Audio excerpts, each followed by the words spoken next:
오늘은 부활절 후 49일 되는 날, 이제 부활절을 포함해서 50번째 되는 날, 바로 주의 성령 강림 주일입니다. 여러분, 성령님과 함께 계심을 느껴보시고 있으십니까? 사실 저는 개인적으로 성령 체험이 참 많은 사람이에요. 어려서부터 체험을 많이 했는데, 이제 오늘 말씀을 전하면서 한 가지 이제 간증을 하자면, 제가 이제 중학교 올라갈 때쯤 돼서 이제 6학년 겨울방학쯤 돼가지고 어머니가 이제 자주 가시는 기도원을 제가 따라갔습니다. 그래서 기도원을 따라가는데, 여러분 기도원 분위기들 아시죠? 뜨겁고 그냥 막 찬양이 뜨겁고 기도가 뜨겁고 그러지 않습니까? 그래서 그곳에 가서 이제 기도를 하다가 제 입에서 막 알 수 없는 말들이 막 터져 나오는 거예요. 소위 말하는 방언 기도를 제가 하게 된 겁니다. 몇 살 때부터요? 6학년 때부터, 6학년 겨울방학 때부터 방언으로 제가 기도를 그렇게 많이 했는데, 하면서 너무너무 신기한 거예요. 하나님이 살아계시는구나.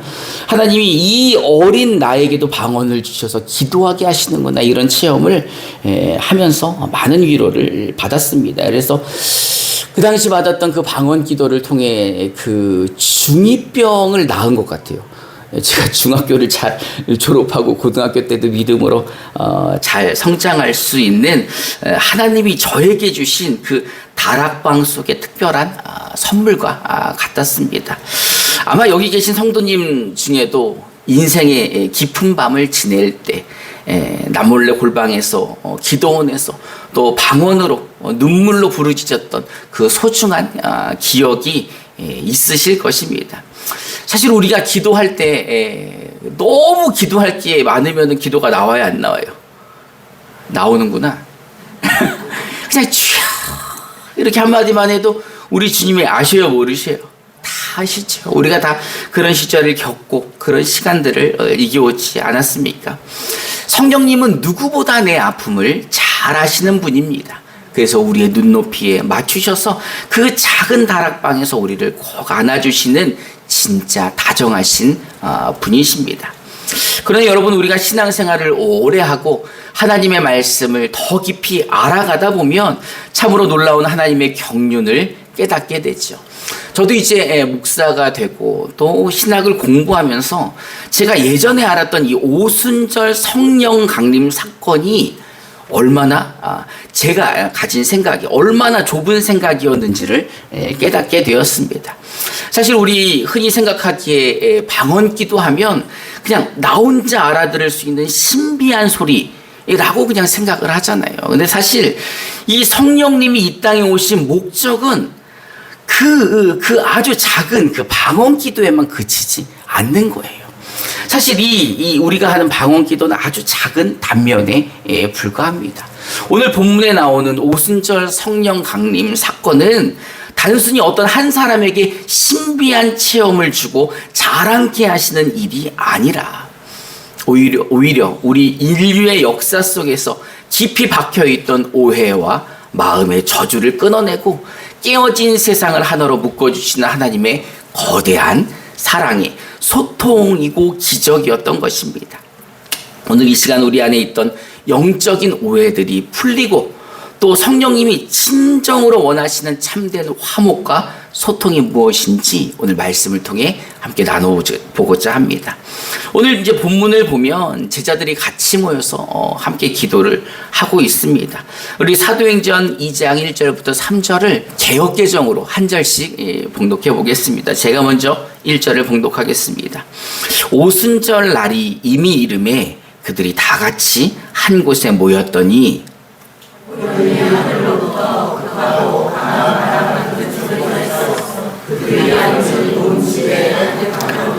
마치 불의 혀처럼 갈라지는 것들이 그들에게 보여 각 사람 위에 하나씩 임하였더니. 아멘. 예수님께서 제자들이 보시는 가운데 하늘로 올라가셨습니다. 승천하셨죠. 그리고 난 후에 그러면서 이제 제자들에게 말씀하시는 거예요. 너희는 예루살렘을 떠나지 마라. 왜? 하나님이 약속하신 게 있는데 머지않아 그 약속하신 것을 줄 테니 떠나지 말고 기다려라 라고 말씀하셨습니다. 그래서 제자들이 이 마가의 다락방에 함께 모여 있었습니다.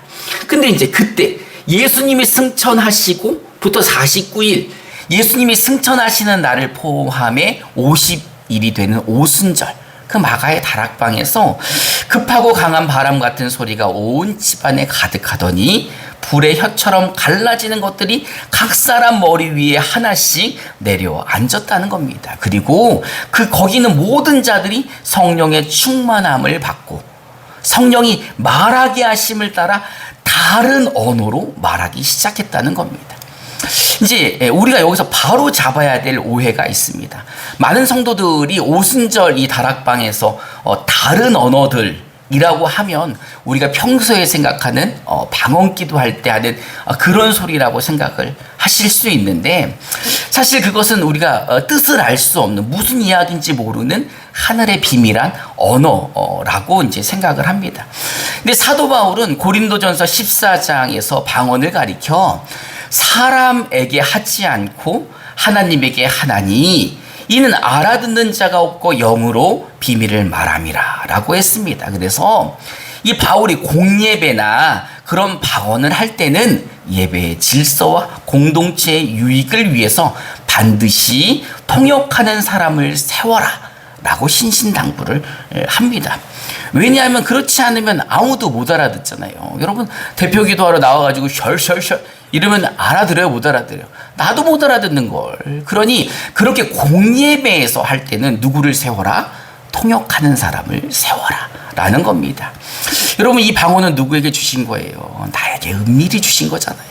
그래서 내가 기도할 때는 얼마든지 하나님께 기도할 수 있지만 공예배 같을 때는 이 통변하는 사람을 세워라 라는 겁니다.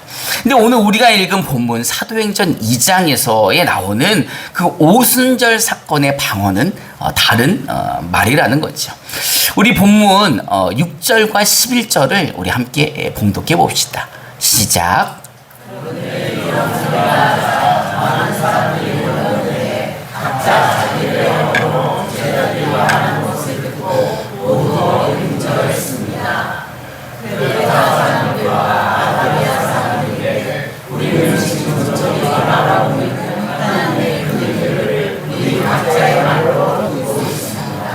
아멘.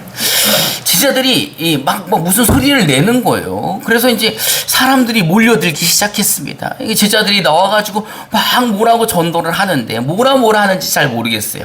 근데 가봤더니 자기네 나라 말로 이야기를 하고 있는 거예요.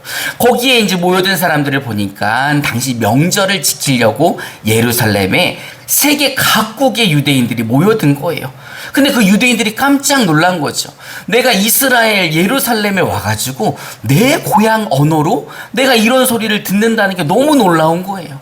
거기에는 우리 이제 그 사도행전에 보시면 아시겠지만 수많은 나라의 사람들이 있는 거예요. 그렇다면 수많은 통역자들이 있는 게 아니라 그 제자들이 하는 말을 통역하는 사람도 없이 그 이야기를 내가 듣고 있다는 거예요. 각 나라 사람의 소리를.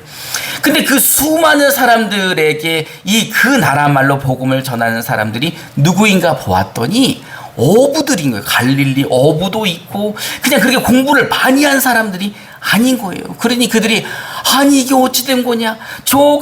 무식한 그 어부 같은 사람들이 저들이 어떻게 내 고향 말로 이들이 복음을 전하는가라고 놀라는 거죠. 여러분, 한 번도 외국어를 배우지 못한 사람들에게 성령이 임하자, 성령이 그 입술을 주관하자 그들의 입에서 세계 각국의 언어로 복음을 전하게 된 것입니다. 중간에 통역해주는 사람도 없이 그냥 외국인들과 곧바로 마음을 통하는 복음을 전하면서 엄청난 대화를 하게 된 거죠. 그러므로 이 오순절의 방언은 내가 얼마나 신앙이 좋은지, 하나님이 나에게 얼마나 신비한 능력을 주셨는지 자랑하는 게 아니라 그것은 개인적인 은사이고, 여기 그 오순절에서 말하는 방언은 내 개인적 은사가 아닌 인간의 한계와 언어의 장벽을 초월한 하나님이 직접 행하신 소통의 이적이고 기적이고 표적이었다 라는 것입니다. 할렐루야. 성령님은 우리에게 신비한 능력을 과시하라고 오신 분이 아니에요. 왜냐하면 배운 적이 없는 외국어가 통역도 없이 단 한 번에 그들에게 이 말을 전하게 하는 이런 기적을 왜 베푸셨을까? 성령이 오시자마자 갑자기 이 120명의 제자들이 다 나가서 손을 대는 사람마다 다 병이 났으면 더 놀라울 수도 있었겠죠.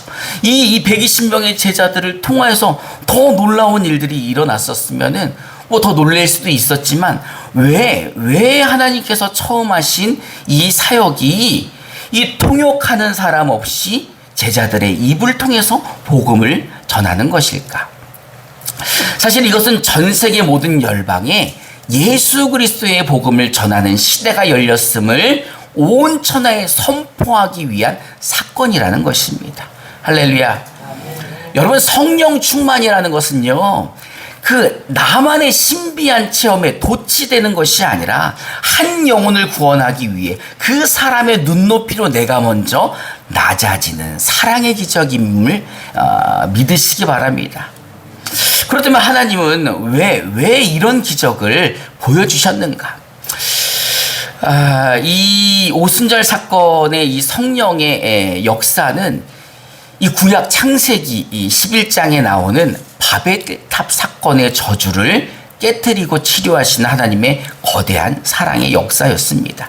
우리 창세기 11장 1절부터 9절을 우리말 성경으로 한 절씩 봉독해 봅시다.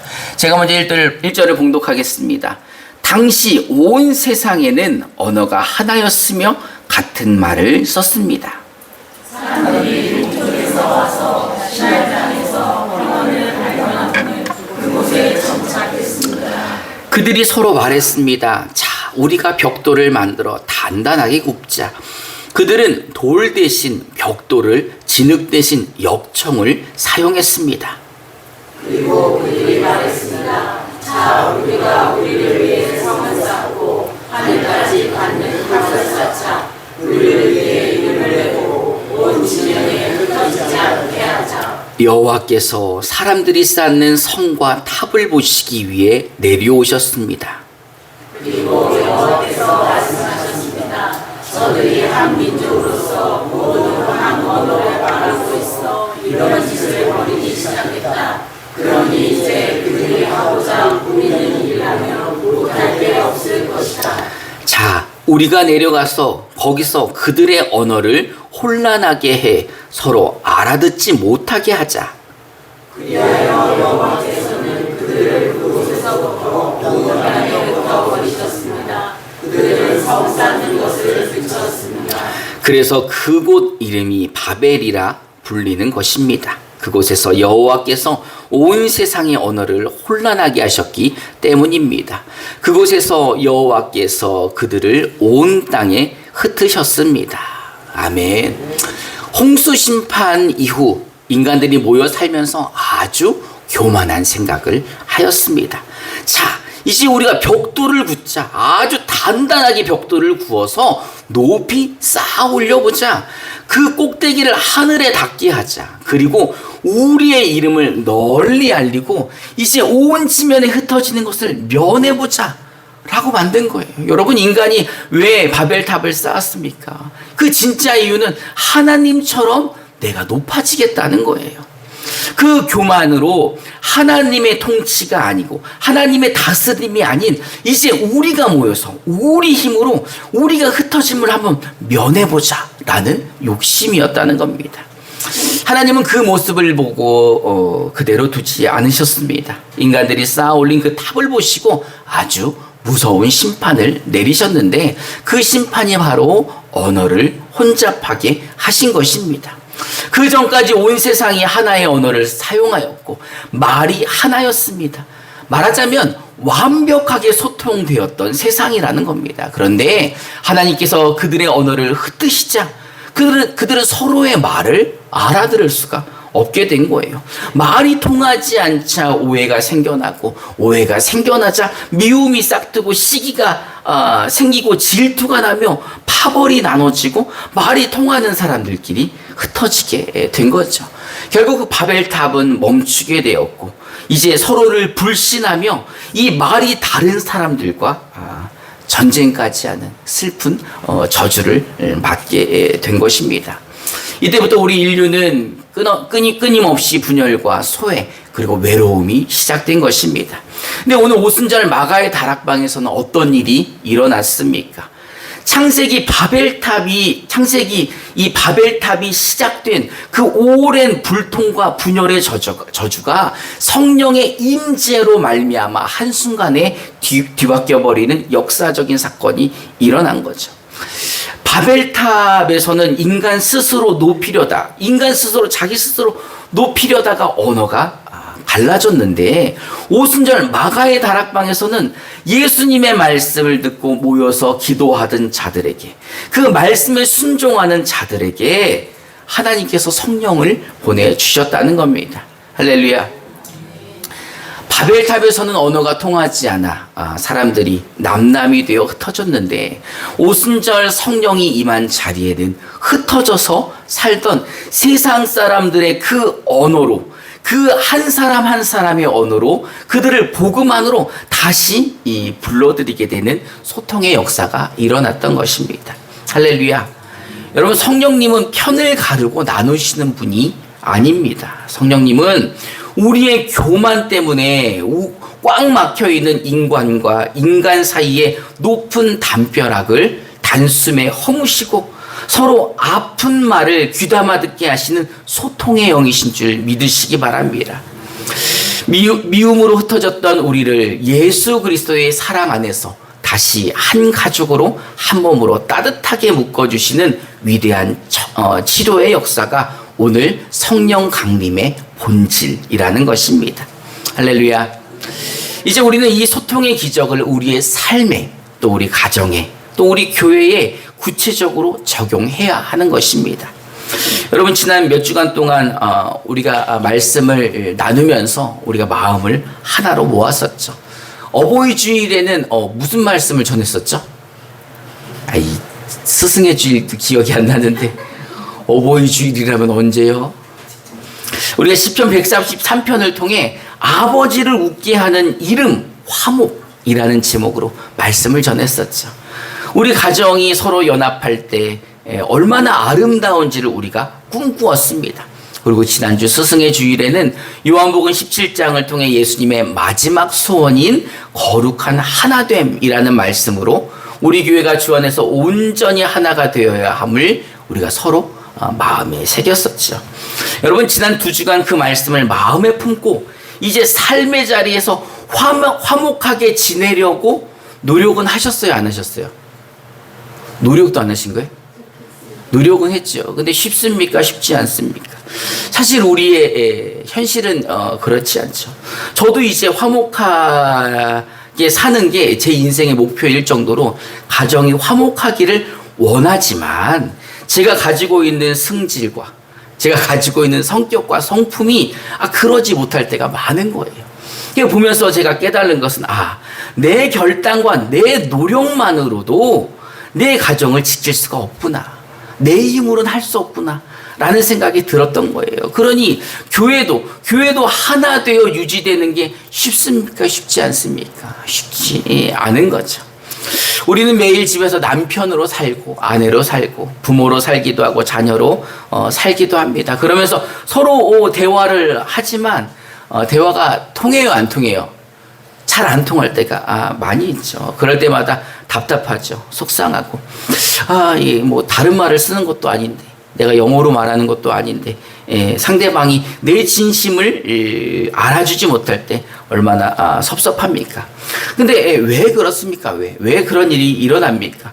왜 여전히 내 가정 안에, 왜 인간 관계 속에서 왜 이렇게 힘들고 어렵습니까?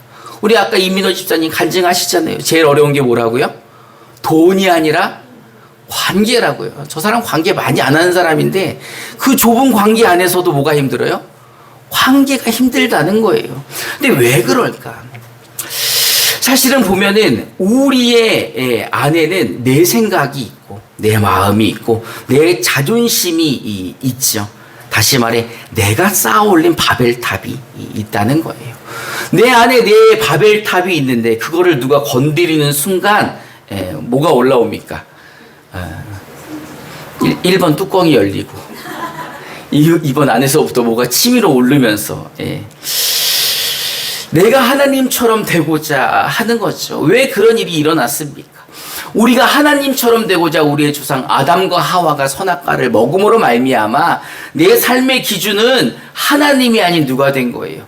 내가 된 거죠. 내가 선악의 기준이 된 겁니다. 모든 것들을 내가 선과 악으로 나눌 수가 있는 거죠. 그러니 나는 맞고 너는 틀리다.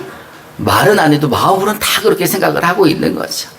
그러니 내 가족이 아프다고, 내 아내가 아프다고, 내 지체가 눈물 섞인 이 호소를 해도 우리가 귀를 닫는 거예요. 왜? 내 기준에 맞지 않으면 귀를 닫는 거죠.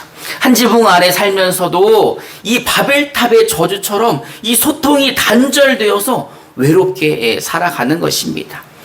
인간의 이성이나 노력이나 다짐만으로는 절대 진정한 화목이 이룰 수 없음이 바로 이런 이유 때문인 것입니다. 우리의 연약한 노력은 결국 또 다른 상처의 바벨탑이 되어서 무너지고 또 다른 바벨탑을 쌓다가 또 무너지게 되는 거죠. 그러니 우리에게는 누가 필요한 겁니까? 성령 하나님이 필요한 겁니다. 성령이 도와주시지 않는다면 우리 가정 안에서의 화목도 우리 힘으로 이룰 수가 없다라는 것이죠.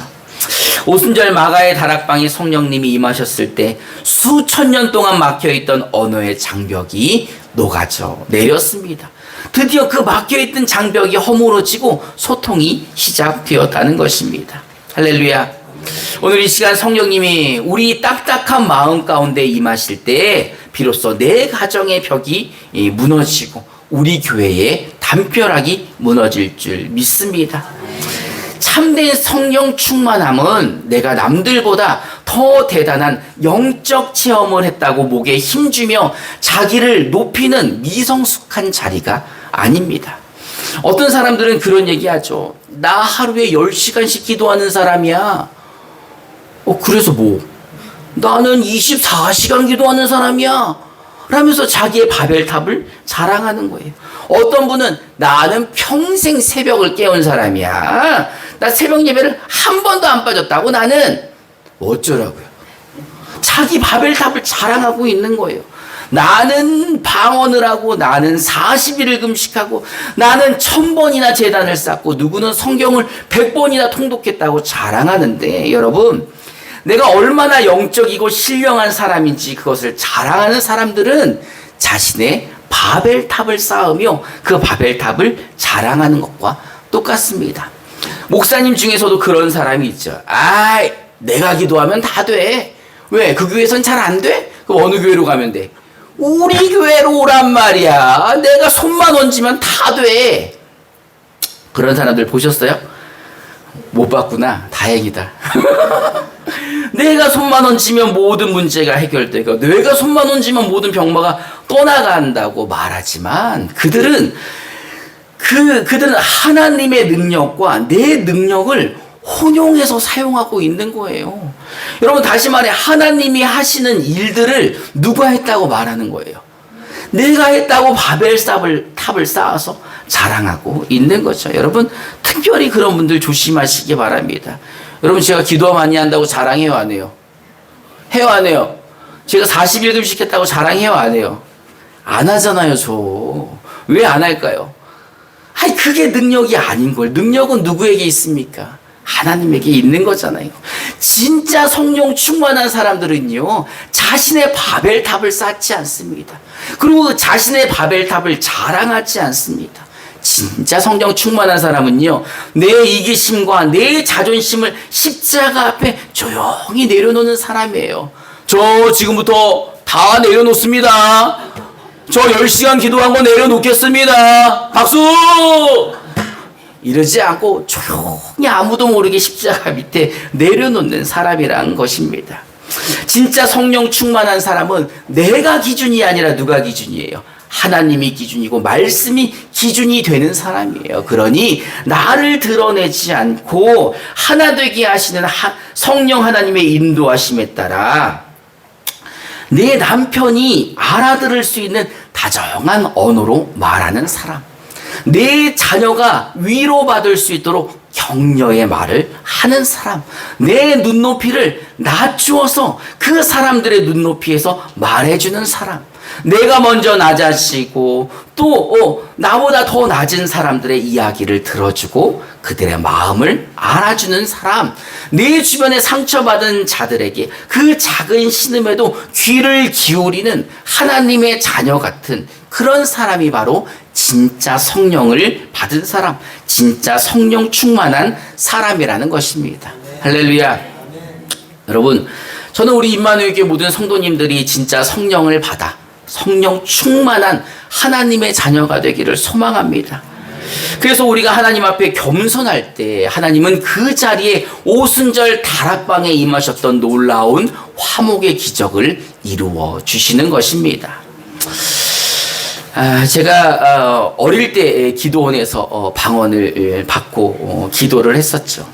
사실은 나 한 사람을 향한 하나님의 위로라고 생각을 했었어요. 그 방언이. 근데 이제 제가 더 자라서 목사가 되고 신학을 하면서 이 말씀 속에서 깨달은 이 오순절의 방언은 깨진 온 세상을 품고 치유하시는 하나님의 거대한 사랑이셨다는 겁니다. 하나님은 저를, 그리고 오늘 이 예배 드리는 여러분 한 분 한 분을 그 작은 골방에서 이제 나만의 다락방에 갇혀있지 않고 이제 이 성령 강림 주일을 맞이하여 이제 나오기를 바라십니다.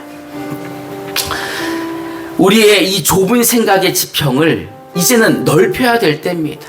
나만의 영적인 만족이나 나의 유익만을 구하던 그 작은 다락방에서 이제는 우리가 일어나야 한다는 것입니다. 겁에 질려서 문을 걸어 잠그고 다락방에서 하나님만을 바라보던 그 제자들에게 하나님이 성령을 보내주시고 난 이후 그들은 다락방 문을 박차고 나와 수많은 사람들이 모여있는 예루살렘 광장으로 나갔습니다. 그들은 사실 자기들도 다 예수님처럼 죽을 줄 알았어요. 그런데 성령님이 임하시자 그런 모든 것들이 아무런 소용이 없었던 거예요. 그 뜨거운 마음을 가지고 이 예루살렘 광장에 나가서 외쳤을 때 하나님이 그들의 입술을 역사하셔서 방언으로 그 온 세계에서 온 사람들에게 예수의 복음을 증거하셨다는 겁니다. 할렐루야. 이제 바벨탑처럼 무너지고 소통이 끊겨서 상처 입은 우리 가정 속에 또는 우리 일터 속에 또는 우리 임마누엘 공동체 안에 이제는 이 하나님의 역사가 일어나야 한다는 것입니다. 여러분, 그러기 위해서는 우리가 누구를 의지해야 됩니까? 하나님을 의지해야죠. 성령 하나님을 의지해야 되지 않겠습니까? 그 성령 하나님이 어디 계십니까? 임마누엘, 우리와 영원히 함께 계신다는 겁니다. 할렐루야. 그 성령 하나님이 내 안에 계심으로 내 기준이 하나님의 기준이 될 때 이제 내 남편과 내 아내의 언어로, 내 자녀의 언어로, 이 고통받는 이웃의 언어로 우리가 다가갈 수 있다는 것입니다. 할렐루야. 그러기 위해서는 내 고집을 내려놓아야 돼요. 그러기 위해서는 내 옛사람을 십자가에 못 박아야 합니다. 그리고 성령이 주시는 그 평안에 매는 줄을 내가 따를 때 깨어진 곳에 화목이 온전히 심겨지는 것입니다. 할렐루야. 여러분, 예수님의 마지막 소원이 무엇이었습니까? 우리가 거룩하게 하나 되는 거예요. 어버이날 하나님이 진짜 기뻐하시는 게 뭐라 그랬어요? 화목이라고 말씀하셨습니다. 예수님이 돌아가시면서 딱 한 가지만 이야기하셨어요. 너희 뭐 하라고요?